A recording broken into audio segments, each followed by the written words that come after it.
आले दुआले नगरां नूं चर्च विच लेके आए, परमेश्वर दा वचन दस्सिया कि भाई साचो तुसीं प्रभु दा दिन आउण वाला, प्रभु यीशु आउण वाला वा, वो जिंदा परमेश्वर आ, ओदी कब्र खाली आ, उन्हें तुहाडे पापां तुहाडे गुनाहां वास्ते अपना पवित्र लहू बहा दिता। कहंदा जिन्हां दे कारण बहुत सारे धर्मी बन गए, उद्दम कीता उन्होंने। पढ़ के अगे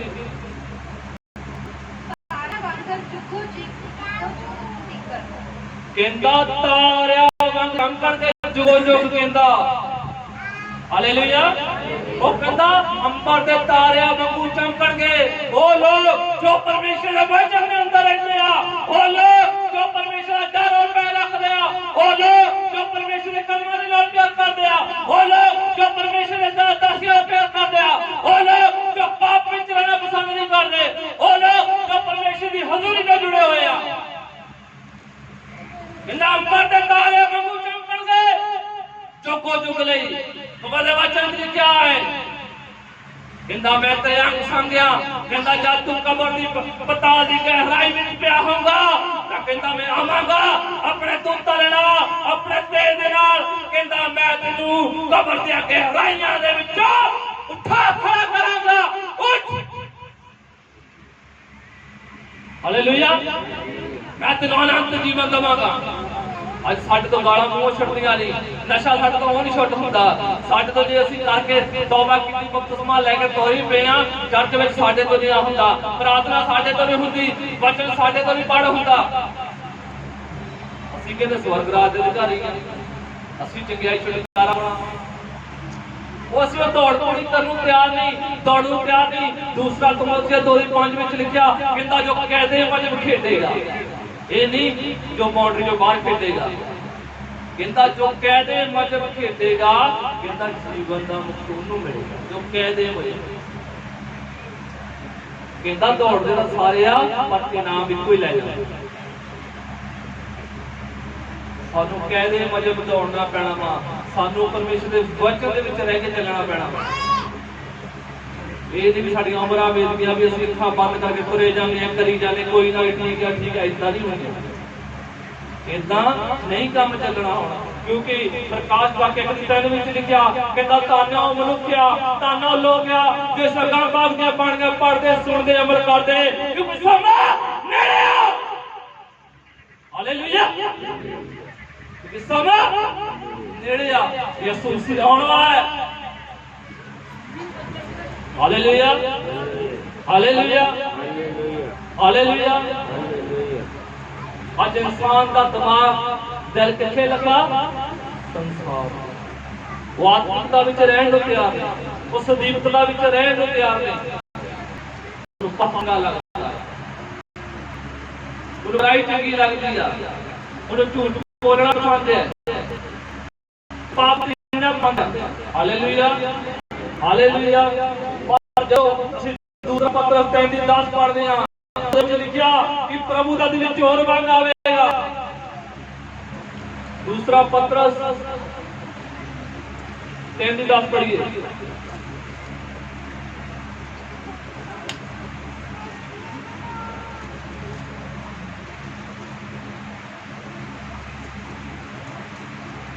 दूसरा पत्र 3:10। प्रभु का दिन चोर वांगू आवेगा। परंतु प्रभु का दिन कितना आवेगा, चोर वांग। चोर दस के आंदा घर दे विच नहीं आंदा ना, चोर आंदा चोरी करके ले जाए। सुत्या पिया आंदा जब तुसीं गए होंदे उदों आंदा, वो दस के नहीं आंदा। पढ़िए दोबारा। परंतु प्रभु का दिन चोर वांगू आवेगा। परंतु प्रभु का दिन चोर वांगू आवेगा, ਜਿਹਦੇ ਵਿੱਚ ਆਕਾਸ਼ ਸਰਨਾਟੇ ਨਾਲ ਜਾਂਦੇ ਰਹਿਣਗੇ। ਜਿਹਦੇ ਵਿੱਚ ਆਕਾਸ਼ ਵੀ ਖਤਮ ਹੋਣਾ, ਸਰਨਾਟੇ ਵਾਂਗ ਨਾ ਚਲੇ ਜਾਏਗਾ ਆਕਾਸ਼ ਅੱਗੇ। ਅਤੇ ਮੂਲ ਵਸਤਾਂ ਵੱਡੇ ਤਾਉ ਨਾਲ ਤੱਕ ਕੇ ਝੜ ਜਾਣਗੀਆਂ। ਉਹ ਮੂਲ ਵਸਤਾਂ ਸੰਸਾਰ ਸਾਰਾ ਕੀ ਹੋਊਗਾ, ਦੁਆਰਾ ਪੜੀਏ ਜੋ ਨਾ। ਅਤੇ ਮੂਲ ਵਸਤਾਂ ਵੱਡੇ ਤਾਉ ਨਾਲ ਤੱਕ ਕੇ ਝੜ ਜਾਣਗੀਆਂ। ਅਤੇ ਮੂਲ ਵਸਤਾਂ ਜਿਹੜੇ ਸੰਸਾਰ ਨੂੰ ਤੁਸੀਂ ਪਿਆਰ ਕਰਦੇ, ਘਰ ਨੂੰ, ਸਮਾਨ ਨੂੰ, ਚੀਜ਼ਾਂ ਨੂੰ, ਕਹਿੰਦਾ ਜਿਹੜੇ ਮੂਲ ਵਸਤਾਂ ਕੀ ਹੋ ਜਾਣਗੀਆਂ, ਤਬ ਕੇ ਟਲ ਜਾਣਗੇ। ਦੁਬਾਰਾ ਪੜ੍ਹੀਏ। ਪਰੰਤੂ ਪ੍ਰਭੂ ਦਾ ਦਿਨ ਚੋਰ ਵਾਂਗੂ ਆਵੇਗਾ ਔਰ ਸਰਵ ਸ਼ਕਤੀਮਾਨ ਪਰਮੇਸ਼ਰ ਦਾ ਦਿਨ ਚੋਰ ਵਾਂਗ ਆਏਗਾ, ਜਿਹਦੇ ਵਿੱਚ ਆਕਾਸ਼ ਸੰਨਾਟੇ ਨਾਲ ਭਰ ਜਾਣ ਆਕਾਸ਼ ਸੰਨਾਟੇ ਨਾਲ ਭੱਜ ਜਾਵੇਗਾ ਅਤੇ ਮੂਲ ਵਸਤਾਂ ਵੱਡੇ ਤਾਉ ਨਾਲ ਦਬ ਕੇ ਢਲ ਜਾਣਗੀਆਂ ਅਤੇ ਮੂਲ ਵਸਤਾ ਇਸ ਸੰਸਾਰ ਕਹਿੰਦਾ ਵੱਡੇ ਤਾਪ ਦੇ ਨਾਲ ਤਾਪਮਾਨ ਢਲ ਕੇ ਪਿਘਲ ਜਾਏਗਾ, ਖਤਮ ਹੋਣ ਵਾਲਾ ਹੈ। ਅਤੇ ਧਰਤੀ ਉਹਨਾਂ ਕਾਰੀਗਰੀਆਂ ਸਣੇ ਔਰ ਧਰਤੀ ਸਾਰੀ ਕਾਰਾਗਰੀਆਂ ਸੜੇ। ਪੜੋ ਪੜੋਗੇ। ਜੋ ਉਸ ਵਿੱਚ ਹਨ ਜੋ ਉਸ ਵਿੱਚ ਹਨ ਜਲ ਬਣ ਜਾਵੇਗੀ ਜਲ ਵੱਲ ਅੱਗ ਦੇ ਵਿੱਚ ਕੀ ਹੋਏਗੀ? ਜਲ ਵੱਲ ਕਹਿੰਦਾ ਜਿੰਨੀਆਂ ਕਾਰੀਗਰੀਆਂ ਧਰਤੀ ਦੀਆਂ ਵਾ ਇਹ ਸਾਰੀਆਂ ਕਹਿੰਦਾ ਉਸ ਤਾਪ ਵਿੱਚ ਅੱਗ ਵਿੱਚ ਬਲ ਜਲ ਜਾਏਗੀ, ਖਤਮ ਹੋ ਜਾਏਗੀ। ਅੱਜ ਜਿਹੜੇ ਸੰਸਾਰ ਪਿੱਛੇ ਜਿਹੜੀਆਂ ਚੀਜ਼ਾਂ ਵਸਤਾਂ ਪਿੱਛੇ ਆਪਣੇ ਸੰਸਾਰ ਦੀ ਕਲੀਸਿਆ ਦੀ ਦੌੜ ਲੱਗੀ ਆ, ਉਹੀ ਸਾਰੀਆਂ ਵਸਤਾਂ ਉਹ ਕਾਰਾਗਰੀਆਂ ਉਹ ਸਾਰਾ ਸਮਾਨ ਸਾਰਾ ਖਤਮ ਹੋਣ ਵਾਲਾ। और ਉਹਦੇ ਵਚਨ ਵਿੱਚ ਲਿਖਿਆ ਹੈ ਧਰਤੀ ਆਕਾਸ਼ ਟਲ ਜਾਣਗੇ ਪਰ ਪ੍ਰਭੂ ਦਾ ਵਚਨ ਕਦੇ ਨਾ ਟਲੇਗਾ, ਕਿਉਂਕਿ ਵਾਅਦਾ ਤੇ ਅੰਤ ਹੈ, ਉਹ ਅਲਫਾ ਤੇ ਓਮੇਗਾ ਹੈ, ਉਹ ਜੀਵਨ ਤੇ ਕਿਆਮਤ ਹੈ। Hallelujah hallelujah hallelujah hallelujah. ਉਹਦੀ 11 ਪੜੀ 11 ਕਹਿੰਦੀ ਹੈ ਸਭੇ ਵਸਤਾਂ ਇਉਂ ਢਲ ਜਾਣਗੀਆਂ ਕਹਿੰਦਾ ਜਦੋਂ ਇਹ ਸਭੇ ਵਸਤਾਂ ਇਉਂ ਟਲ ਜਾਣਗੀਆਂ ਢਲ ਟਲ ਜਾਣ ਵਾਲੀਆਂ ਹਨ ਜਾਣ ਵਾਲੀਆਂ ਹਨ ਤਾਂ ਤੁਹਾਨੂੰ ਹਰ ਪ੍ਰਕਾਰ ਦੇ ਪਵਿੱਤਰ ਚੱਲਣ ਅਤੇ ਭਗਤੀ ਵਿੱਚ ਕਿਹੋ ਜਿਹੇ ਹੋਣਾ ਚਾਹੀਦਾ ਹੈ। ਕਹਿੰਦਾ ਫੇਰ ਤੁਹਾਨੂੰ ਕਿੱਦਾਂ ਚੱਲਣਾ ਚਾਹੀਦਾ? ਕਹਿੰਦਾ ਤੁਹਾਡਾ ਚੱਲਣ ਚਾਲ ਚੱਲਣਾ ਪਵਿੱਤਰ ਹੋਣਾ ਚਾਹੀਦਾ, ਤੁਹਾਡੀ ਭਗਤੀ ਇੱਕਦਮ ਪਵਿੱਤਰ ਹੋਣੀ ਚਾਹੀਦੀ ਹੈ, ਸਟੀਕ ਹੋਣੀ ਚਾਹੀਦੀ ਹੈ। ਹਾਲੇਲੂਇਆ। ਤੁਹਾਡੀ ਭਗਤੀ ਕਿੱਦਾਂ ਹੋਣੀ ਚਾਹੀਦੀ? ਇੱਕਦਮ ਪਰਮੇਸ਼ਰ ਦੇ ਵਚਨ ਅਨੁਸਾਰ। ਇਹ ਨਹੀਂ ਵੀ ਕੋਈ ਨਾ ਪਰਮੇਸ਼ਰ ਦੇ ਵਚਨ ਕੋਈ ਵਾਲਾ ਸਵਾਲ ਹੀ ਨਹੀਂ ਜਿਹੜਾ ਆਪਾਂ ਕਹਿੰਦੇ ਕੋਈ ਨਾ ਏਦਾਂ ਕੋਈ ਨਾ ਉਦਾਂ, ਉਹਦੇ ਵਿੱਚ ਕੋਈ ਵੀ ਇਸ ਤਰ੍ਹਾਂ ਕੋਈ ਵਾਲਾ ਸਵਾਲ ਹੀ ਨਹੀਂ। ਕੋਈ ਗੱਲ ਨਹੀਂ ਕਿਤੇ ਲਿਖਿਆ ਕੋਈ ਗੱਲ ਨਹੀਂ ਤੁਸੀਂ ਪਾਪ ਕਰੋ ਮੈਂ ਤੁਹਾਨੂੰ ਬਚਾ ਲੂੰਗਾ, ਲਿਖਿਆ ਵਚਨ ਕਿਤੇ? ਉਸੇ ਲਿਖਿਆ ਕਹਿੰਦਾ ਪਾਪ ਦੀ ਸਜ਼ਾ ਮੌਤ ਹੈ। Hallelujah hallelujah. ਜਿਸ ਤਰ੍ਹਾਂ ਬ੍ਰਦਰ ਨੇ ਇੱਕ ਵਚਨ ਬੋਲਿਆ ਸੀਗਾ ਕਿ ਇਨਸਾਨ ਜਿਹੜਾ ਰੋਟੀ ਨਾਲ ਨਹੀਂ ਜਿੰਦਾ ਰਹੇਗਾ। ਕਿੰਨੇ ਨੇ ਜਾਣਦੇ ਇਸ ਵਚਨ? ਮੱਤੀ 4 ਦੀ 4 ਦੀ 2 ਤੇ 4 ਹੈ। ਮੱਤੀ 4 ਦੀ 2 ਤੇ 4 ਹੈ। ਕਿੰਨੇ ਨੇ ਇਸ ਵਚਨ ਨੂੰ ਸੁਣਿਆ? ਜਦੋਂ ਪ੍ਰਭੂ ਯਿਸੂ ਨੂੰ ਪਰਤਾਇਆ ਜਾਣਾ ਸ਼ੈਤਾਨ ਵੱਲੋਂ, ਤਾਂ ਪ੍ਰਭੂ ਯਿਸੂ ਨੂੰ ਭੁੱਖ ਲੱਗੀ ਤਾਂ ਸ਼ੈਤਾਨ ਗਿਆ ਔਰ ਸ਼ੈਤਾਨ ਨੇ ਕੀ ਬੋਲਿਆ? ਕੀ ਬੋਲਿਆ ਸ਼ੈਤਾਨ ਨੇ? ਦੇਖੋ ਜਾਣਦੇ ਕੀ ਬੋਲਿਆ ਸੀ? ਕਹਿੰਦਾ ਕਹਿ ਇਹਨਾਂ ਪੱਥਰਾਂ ਨੂੰ ਰੋਟੀ ਬਣ ਜਾਣ। ਤਾਂ ਪ੍ਰਭੂ ਯਿਸੂ ਨੇ ਕੀ ਕਿਹਾ ਸੀ?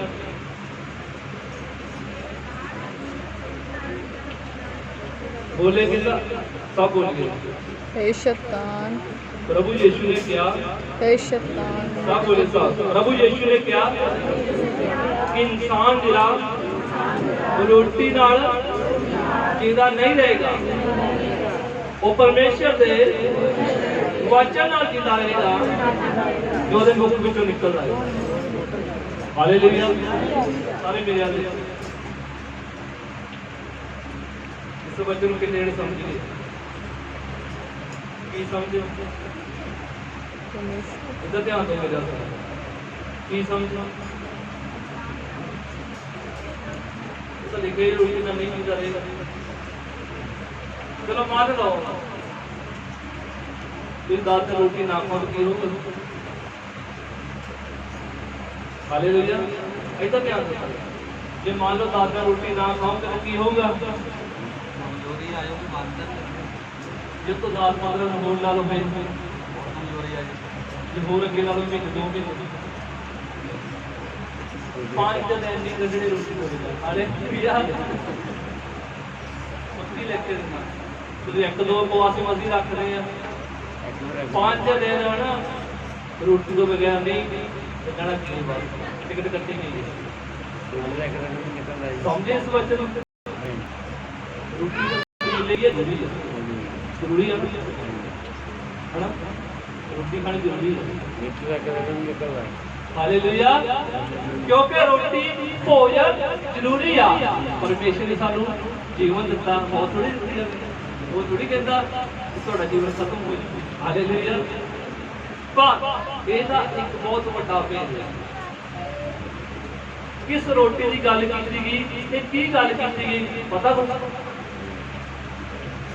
ਸਰੀਰ ਵਾਸਤੇ ਤਾਂ ਸਾਨੂੰ ਭੋਜਨ ਦੀ ਜ਼ਰੂਰਤ ਹੈ, ਕਿਉਂਕਿ ਅਸੀਂ ਚੱਲਣਾ ਪਰਮੇਸ਼ਰ ਦੇ ਕੰਮ ਕਰਨੇ ਆ, ਉਹਦੇ ਵਚਨ ਨੂੰ ਕਰਨਾ ਵਾ, ਅਸੀਂ ਪ੍ਰਚਾਰ ਕਰਨਾ, ਇੱਥੇ ਟੈਂਟ ਚਲਾਉਣਾ ਵਾ, ਸਾਰੇ ਕੰਮਾਂ ਨੂੰ ਸਫਾਈ ਕਰਨੀ ਆ, ਹਨਾ।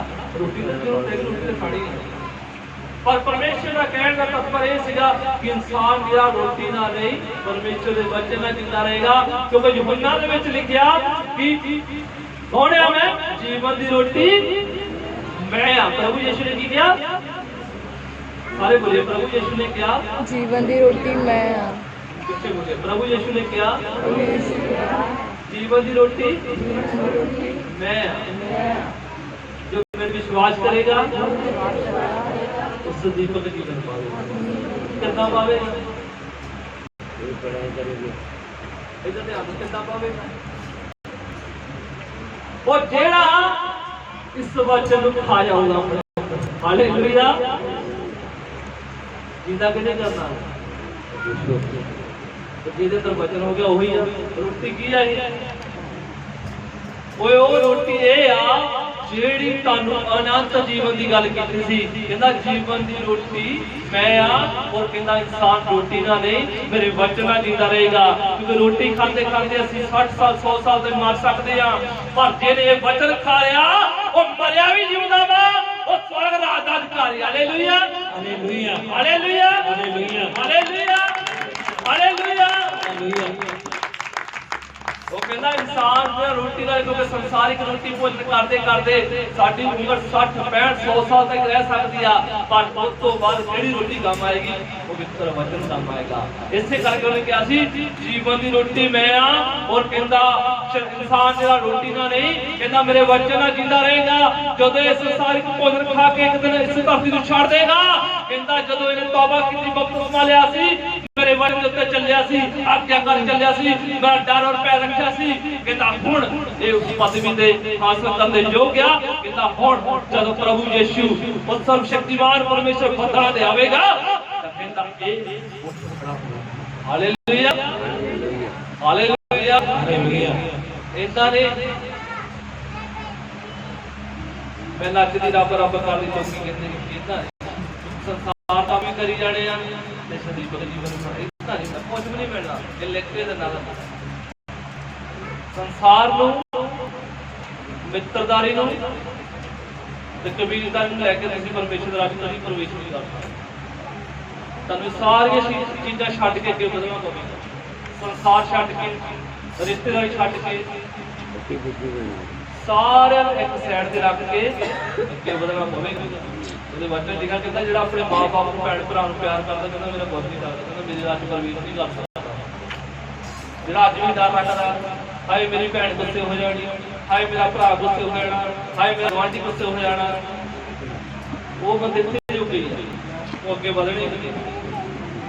ਪਰ ਜਿਹੜੇ ਵਿਸ਼ਵਾਸ ਕਰਦੇ ਆ ਉਹਦੇ ਪਿਆਰੇ ਪੁੱਤਰ ਯਿਸੂ ਨਾਸਰੀ ਤੇ, ਜਦੋਂ ਉਹਦੇ ਵਿਸ਼ਵਾਸ ਕਰਦੇ ਕਿ ਹਾਂ ਇਹ ਲਹੂ ਕੀਮਤੀ ਆ, ਉਹਨੇ ਬੜੇ ਖਾਧਾ ਸੀ, ਉਹਨੇ ਕੰਡਿਆਂ ਦਾ ਤਾਜ ਪਹਿਨਿਆ ਸੀ, ਉਹਦੇ ਹੱਥਾਂ 'ਚ ਕਿਲੇ ਠੋਕ ਦਿੱਤੇ ਗਏ ਸੀ, ਮੈਂ ਪੂਰੇ ਡਰ ਔਰ ਭੈ ਦੇ ਨਾਲ ਉਹਦੀ ਹਜ਼ੂਰੀ ਵਿੱਚ ਜਾਣਾ ਵਾ, ਉਹਦੇ ਵਚਨ ਨੂੰ ਪੂਰਾ ਕਰਨਾ ਵਾ। ਔਰ ਜਿਹੜੇ ਵਿਸ਼ਵਾਸ ਕਰਦੇ ਕਿ ਹਾਂ ਅਸੀਂ ਧੀਆਂ ਪੁੱਤਰ ਆ, ਉਹਨੇ ਆਪਣੇ ਲਹੂ ਦੇ ਨਾਲ ਮੁੱਲ ਲੈ ਲਿਆ ਸਾਨੂੰ, ਉਹਨੇ ਸਾਡੇ ਵਾਸਤੇ ਜਾਨ ਦਿੱਤੀ, ਸਾਡੇ ਪਾਪਾ ਸਾਡੇ ਗੁਨਾਹਾਂ ਨੂੰ ਆਪਣੇ ਉੱਤੇ ਲੈ ਲਿਆ।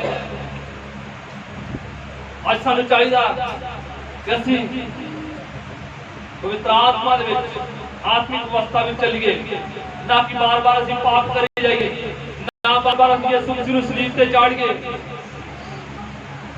ਸਾਨੂੰ ਚਾਹੀਦਾ ਕਿ ਜੀਦੇ ਜੀ ਅਸੀਂ ਆਪਣੇ ਅੰਦਰ ਸੁਧਾਰ ਕਰ ਕੀ ਕਰ ਲਈਏ, एक दूसरे को बोलिए अपने अंदर सुधार कर, अपने अंदर सुधार कर, अपने अंदर सुधार कर, अपने अंदर सुधार कर, अपने पापा ਨੂੰ ਛੱਡ, अपने गुनाहां ਨੂੰ ਛੱਡ, प्रभु ਨਾਲ वफादार हो, वचन ਦੀ आज्ञाकारी ਵਿੱਚ ਚੱਲ।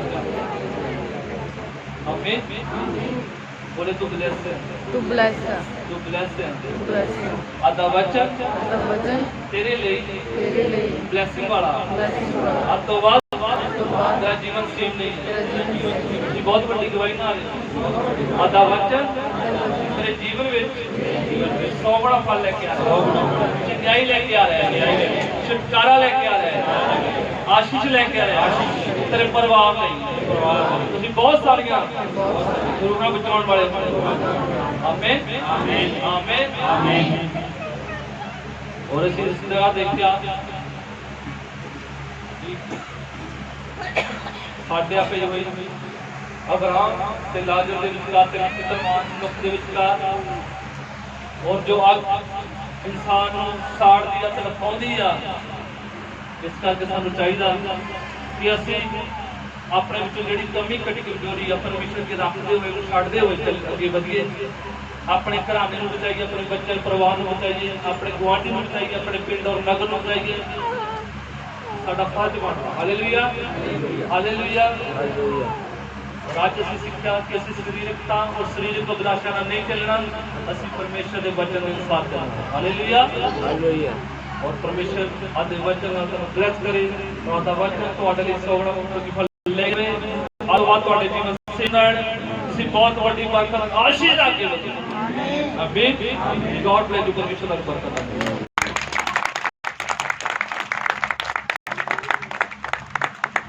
Hallelujah hallelujah.